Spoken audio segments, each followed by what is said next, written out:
Wow, we got a big one here for you today. Stocks to buy for March. That's right, we're a couple days early, and that's how we like to be, so you can get prepared. And why are we a couple days early? Well, I think the market's put us in a pretty favorable condition to where we can start buying some stocks again, okay? I think this recent 2 day little dip we had, I think might be enough to get into some of these stocks that before I thought were, needing a little bit of a drop. So today I have actually five stocks for you because it was just so hard to pick. Um, Three are going to be kind of no-brainers. Um, I have one interesting one, and then finally a speculative one to wrap things up. So we're going to go ahead and get started with what you see on the screen here. Facebook. I always sing the praises of Facebook, and it's pretty well always making this list. Now it makes the list certainly more than ever for a very, very good reason. I think there's a lot going on with this company, a lot of good going on with this company, and you see over the last week here, this thing is down nearly 9%, and again that's just due to market fluctuation because of this big old coronavirus fear. All things considered, I think this thing's got a lot going on for it. So if we're looking at this company, as far as the perspective of valuation here, this thing's trading at a forward price to earnings ratio of 18, which, let's just be fair, that is absolutely absurd. Absurd in a very good way, by the way.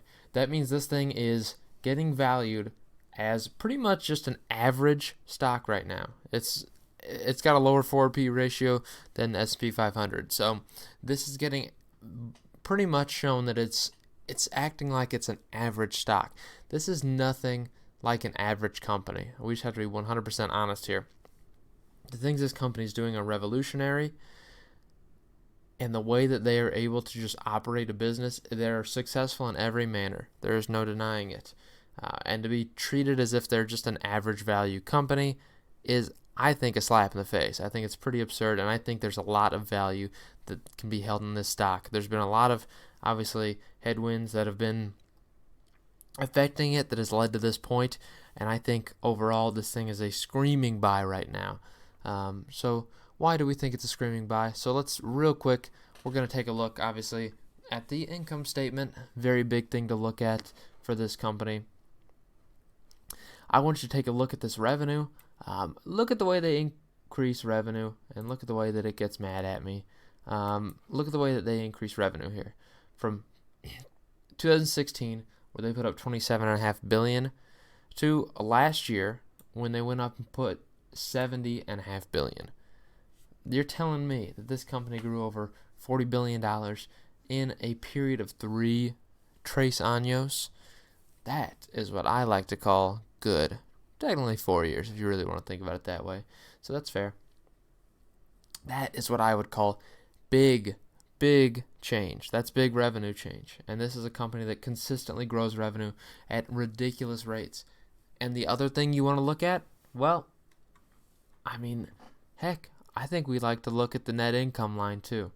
This is a company printing money. And I don't think it's anywhere absurd to say they're printing money.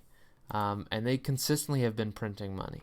So for the trailing 12-month period, they have made $18 billion take home. Just they're taking home $18 billion. Now that is what I like to call absolutely stealing candy from a baby. There's no doubt about it. This is a company that brings home the cheddar.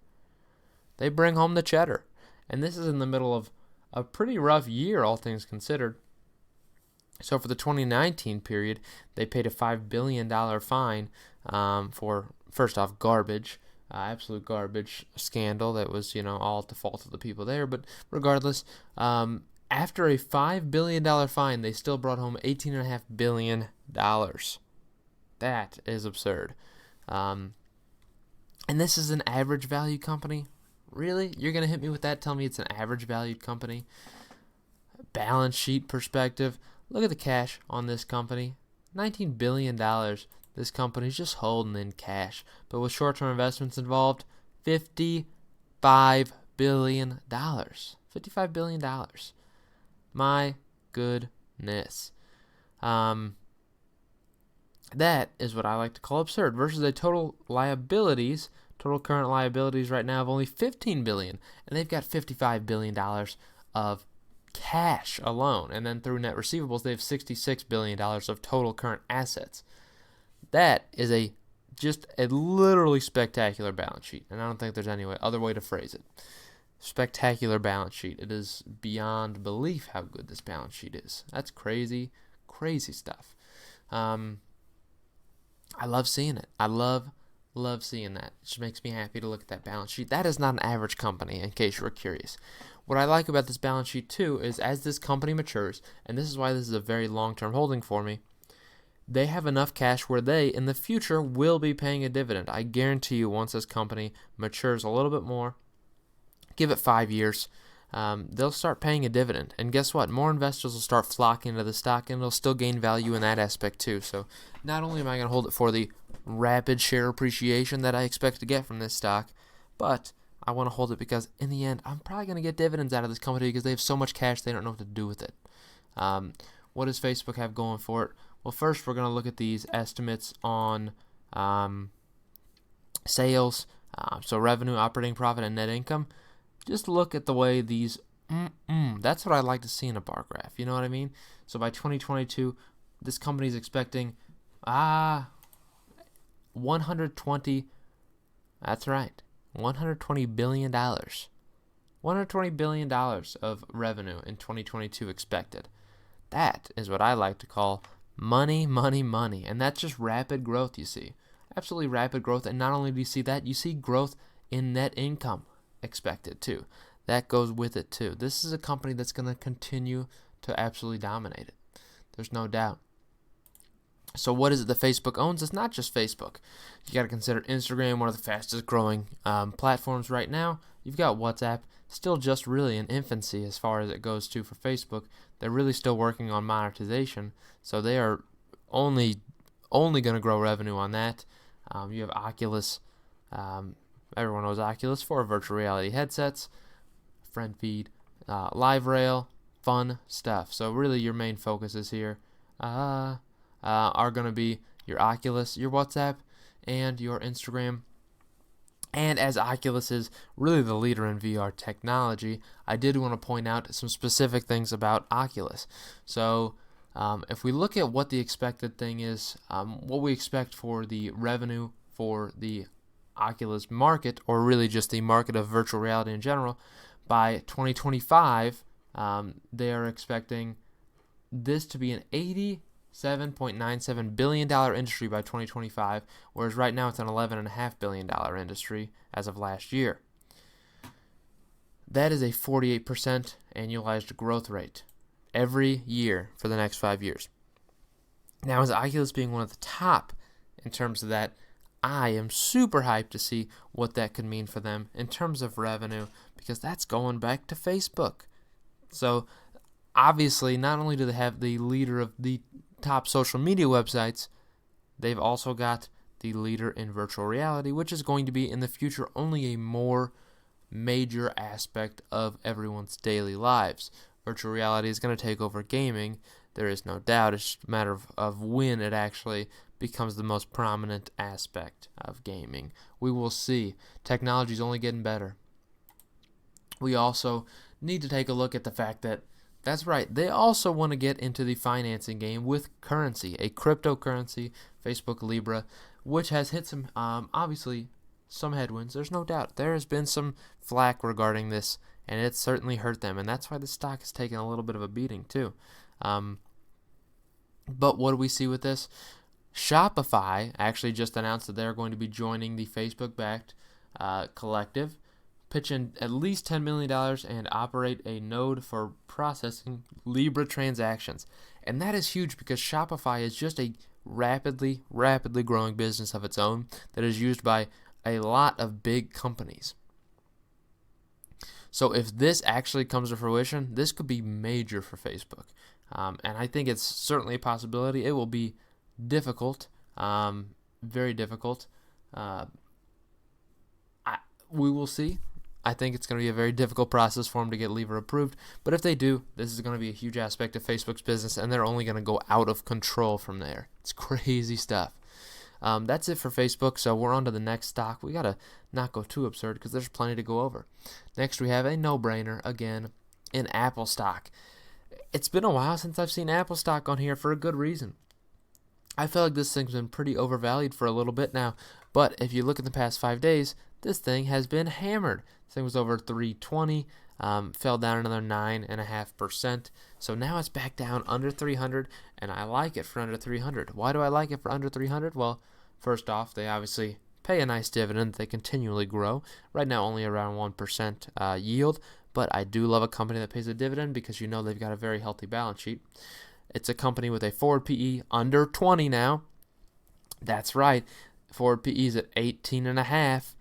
Even their freaking trailing PE is at 23. So this company is, I believe, in fair value right now. I do think this is a decent value for the company because it is a company that is still working on growth as opposed to turning into more of a value stock. There was some fears that this company would go from a massive growth company to value, but they still are growing revenue pretty rapidly. If we look here, you can certainly see from 2016 onward, you can see the difference here in revenue growth. So from 2016, they've gained an extra $50 billion in revenue from then.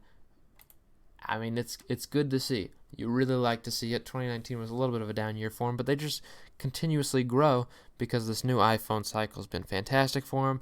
You have obviously 5G iPhones coming out this year, which can be a very big thing for them, all things considered, because obviously the iPhone 11 did very well, but people are still going to be wanting 5G, so 5G iPhones will be certainly exciting. We'll see how that looks.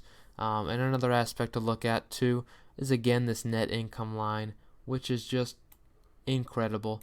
$57.5 billion that they just took home.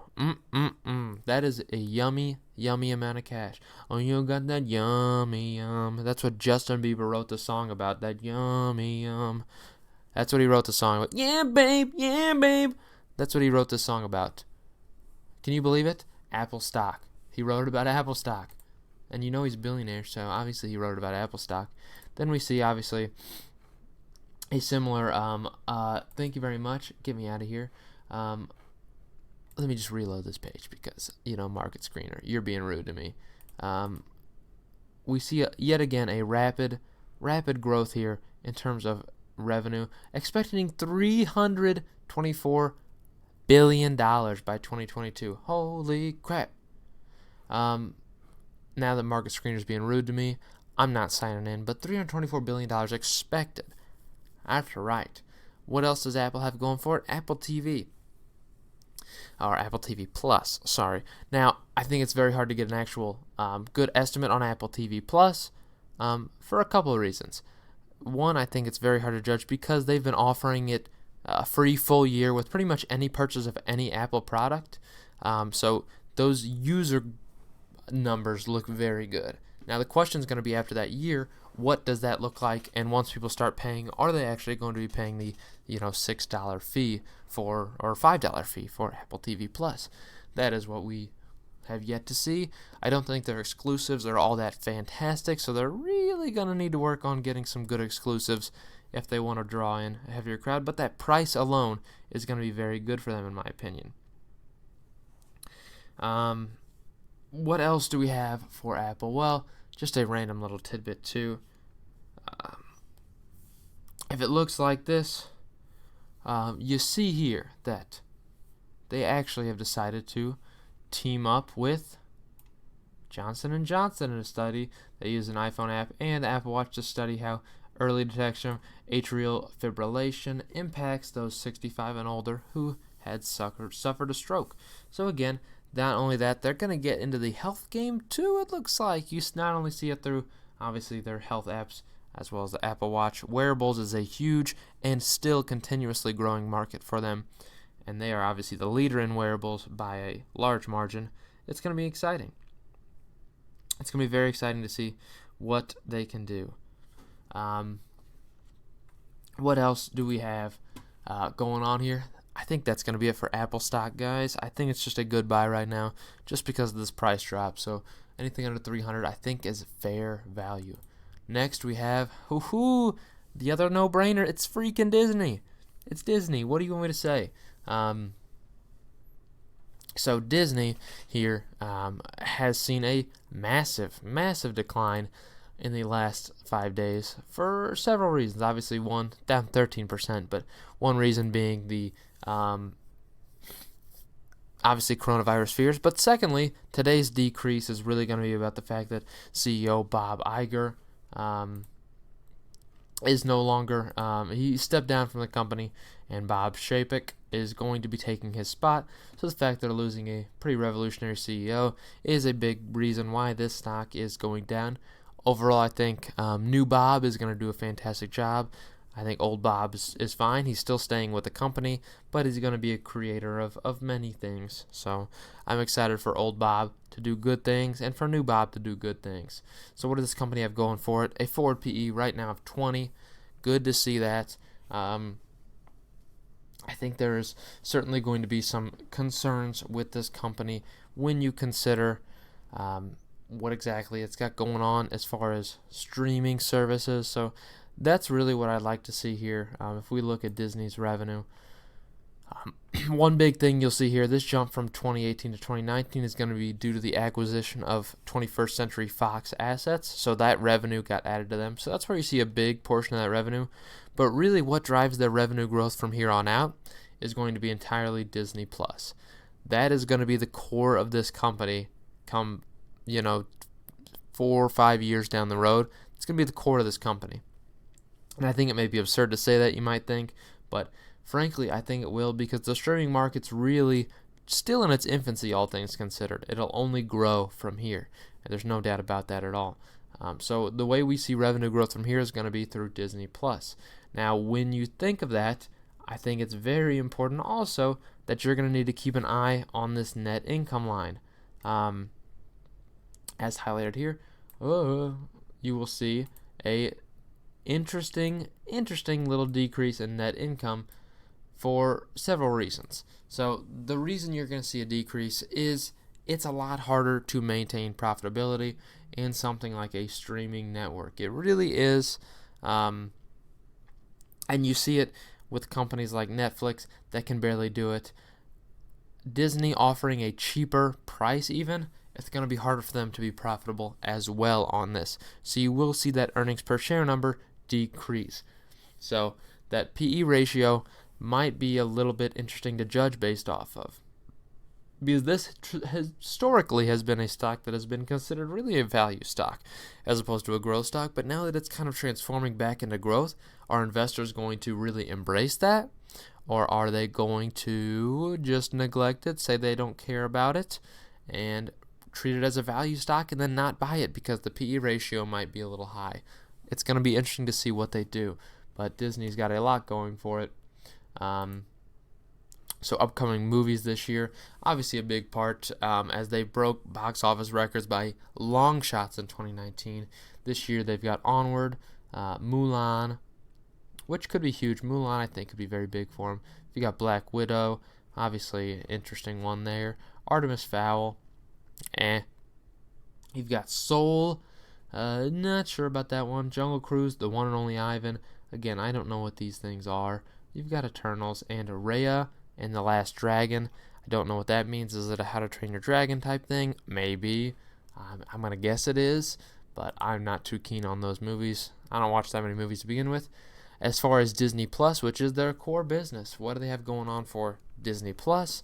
Well, in 2020, obviously, the way they continue user growth is going to be through good original content. Now, I would say Disney already has an incredible catalog of original content that they've just collected throughout the years. So really, they have plenty of content to begin with to get people on that platform. But to keep people, they are going to need to create new content. So in 2020, they're adding The Mandalorian Season 2, which is a huge thing because The Mandalorian Season 1 was really what sold people on Disney Plus the first time, to be fair. It sold a lot of people on Disney Plus because, let's be honest, it was a fantastic show. It brought people in. It's what people want to see. We have WandaVision, not sure on that. The Falcon and the Winter Soldier, both Marvel movies. Star Wars: The Clone Wars Season 7, which I didn't realize was still around, but I've had some friends of mine that have been watching it because it's been on Disney Plus. I haven't. I think I used to watch it when I was a kid, so that's why I'm surprised it's still around. I didn't realize they're making a new season either, so it'll be interesting to look at that. I don't know if it's necessarily something that interests me, because if I remember the art style, it's more like it's very cartoony, clay-esque. I mean, I don't know. We'll see. Lizzie McGuire, everyone's favorite. Muppets Now, the Phineas and Ferb movie. So pretty much some good classics here coming on. You have High School Musical, the musical, the series Season 2, another one of their original series. We have Diary of a Future President. Spoilers, it's about me. You suck. It's Donald. It's a movie about Donald. It's not. Short Circuit, experimental films. Lamp Life, it's Toy Story spinoff. We've got Timmy Failure. I don't know what that means. Stargirl, Penguins. Ooh, I love penguins. I am a huge fan of penguins. If you know me, in Zoo Tycoon, you always just raise penguins, but they breed so much that you can't ever control them. Dolphin Reef. I almost read that as Dolphin Beef. That sounded gross. Elephant. Very basic title, I guess. Secret Society of Second Born Royals. Sounds very boring. Rogue Trip, as we saw there. And Becoming. That's also a little gross. But one thing with Disney, that's right, baby. So Disney, we see that Morgan Stanley here says that this, Benjamin Swinburne says that we could see 130 million subscribers by 2025. That's right. You think it's absurd. But I don't think it is. Or by 2024, he's given even. So this is a company that Disney just released this in India. So Disney Plus just now open in India. Obviously, the big thing that they now have actual access to internet is pretty interesting for them. But not only that, but they alone, before that, already had nearly 30 million subscribers within the period from November to January. So in a 3-month period, they had 30 million subscribers to nearly 30 million to Disney Plus. So this is going to be huge for them. Not only that, but they're growing subscribers in ESPN Plus and Hulu at the same time. So there's a lot going on here for Disney, and I think it's going to be huge for them in the future. I'm just excited. I'm excited for it. So that's going to be it for those top the 3 no-brainers. Let's get into some interesting ones right now. Firstly, we'd like to discuss an interesting one for sure. TPR. If it loads, obviously, so many tabs that it's not happy with me. We have Tapestry Brands, a stock that has been hit pretty hard, and I think there's valid reason for it. Over the past 5 days, down 15.5. Obviously, again, coronavirus fears, but the reason for it is Tapestry being a clothing brand company. That really hurts these companies quite a bit because there's fears for what might happen as far as estimates are concerned for earnings in the next quarter. Because obviously, a lot of the production of these products, let's be frank, it happens in China. And the question is, how's that production look? Will that rise costs for the company? How will that impact the company? And that's why this thing's fallen. But I think overall, this thing is a decent buy right now. You see Tapestry right now trailing with a normal, right now, PE of 11.5, forward PE of 9, which obviously screams undervalued, right? Price to sales of 1 screams very undervalued. But I think there's valid reason. Really, every company in the sector right now, as far as like department stores, clothing brands, they're really trading at pretty low PEs right now. So it's not absurd. It's just really how the industry's doing.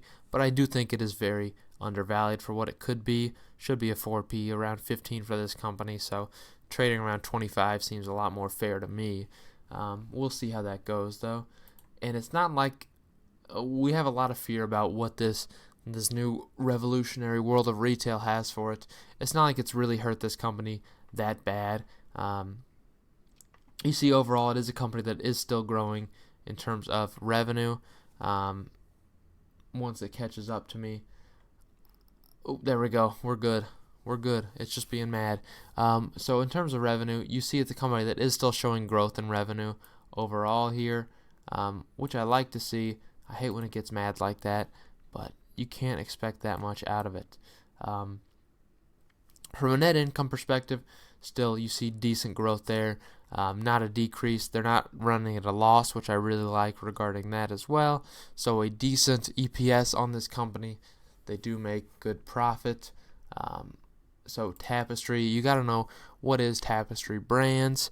Well, they own some decent brands you might know of, one being Coach. I don't know if this is ugly fashion. That whatever that person's shirt is, that whoever's on that, why is their face so wide? I don't know about that. It's like 10 times the size of a normal human face width. That's insane.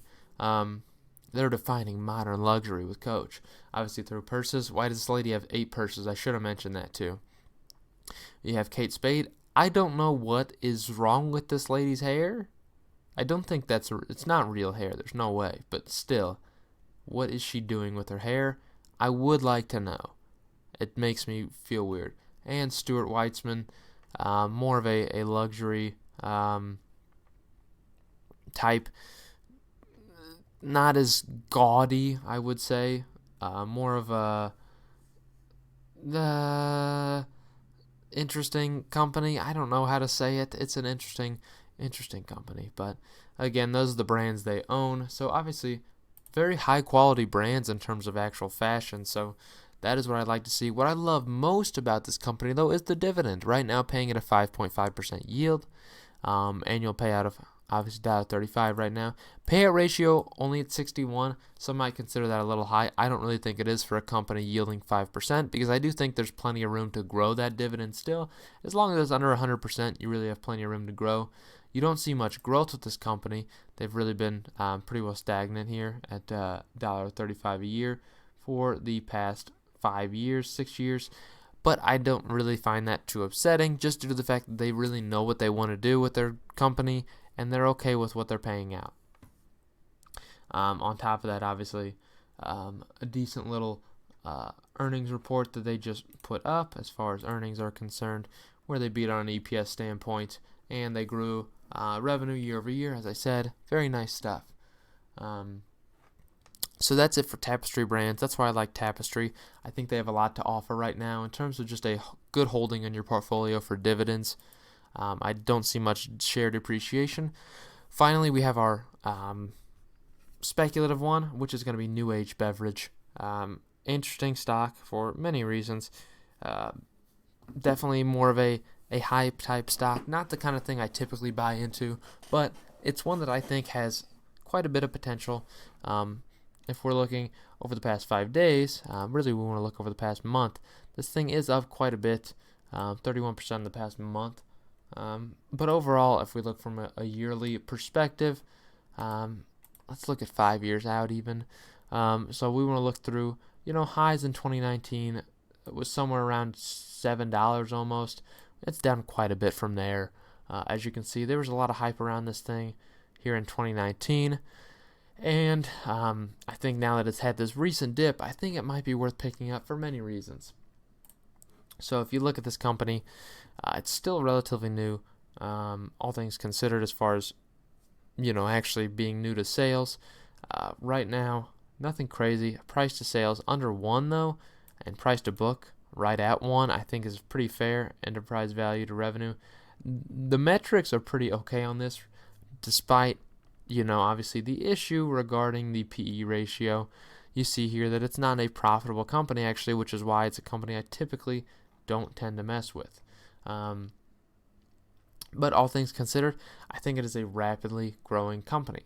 Right now it trades at a market cap of $178 million, but if we actually look at this company's revenue right now, what can I say? They actually, in the trailing 12-month period, they've put up $208 million of revenue. So overall, they're actually have a higher sales than what their actual market cap is. So I think there's plenty of room to grow in this stock. but you do see obviously a negative net income line that comes with that revenue growth, and that's really just what you see from a lot of these newer companies right now. It's not too much of a shocker. Could be worse, but I don't think it's that bad. I think overall it could be a lot worse, and I've seen a lot of companies that are a lot worse than this. But what I really want to pinpoint here is going to be this jump in revenue. So from 2018 to 2019, you see a massive growth in revenue, 4 times the revenue, right? 4 times. So why do we like 4 times revenue growth? Well, obviously it's 4 times revenue growth. So what are they doing that's doing that? Well, a lot of it's come around the hype with CBD infused beverages, and that is where they are one of the leaders in the market. Or they will be for sure, just due to the fact that they have a wide brand of items. So CBD infused beverages is a big part of their aspect, and as we legalize this, obviously nationwide and obviously universally here shortly, give it a year, and obviously every state most likely will have legalized marijuana in some form, no doubt, at least CBD. So it's going to be interesting to see what their expansion process looks like, but I think overall they just need a partnership with a big brand like a Walmart or a Target, something like that, and I think they have a great shot. As far as what they own, it's not just CBD beverages, though. They have Volvic water, an interesting one, just Volvic water. It's obviously related to volcanoes, no doubt. It's also related to freezing computers, in case you were curious. Anyone else hear someone knocking on my window? I don't know if that's just me. They have Nestea. Who's knocking out there? It's no one, I don't think. Nestea, everyone's favorite. Not only do they have the Nestea little packets, but obviously your bottles of pre-made stuff. They've got flash brewed. They've got obviously the Marley brand. Talk about some CBD. You know that's true. They've got herbal honey. Obviously their Mellow Mood collection. Everyone knows their Mellow Mood collection. Lemon raspberry. Obviously these Marley teas. And you've got your yerba mates. Interesting stuff from the Marley collection. You've got Zing Energy. It's non-GMO stuff here. Obviously teas. Zing teas. You gotta love it. Definitely a big brand for them. We've got Bucha, which I think you can assume is going to be kombucha. That's right, different flavored kombucha. Kombucha is kind of growing in popularity too. Obviously a very healthy drink, which is absolutely disgusting. Makes me want to vomit. There's people that eat the membrane that I'm going to throw up. They eat the membrane that grows. It's just a full of antibiotics. Oh, I'm going to vomit. You've got Coco Libre. You've got Water is Life. 100% of profits get donated for Water is Life. Good for them. Good for them. And you have Enhanced Recovery. Really just a workout recovery type drink. There's a lot going on with this company, and I think they have a good chance for success here in 2020. I think this is their year for rapid revenue growth, and I think people are going to start buying into the stock because of it. I hope you enjoyed this. These are my stocks to buy for March. Woohoo!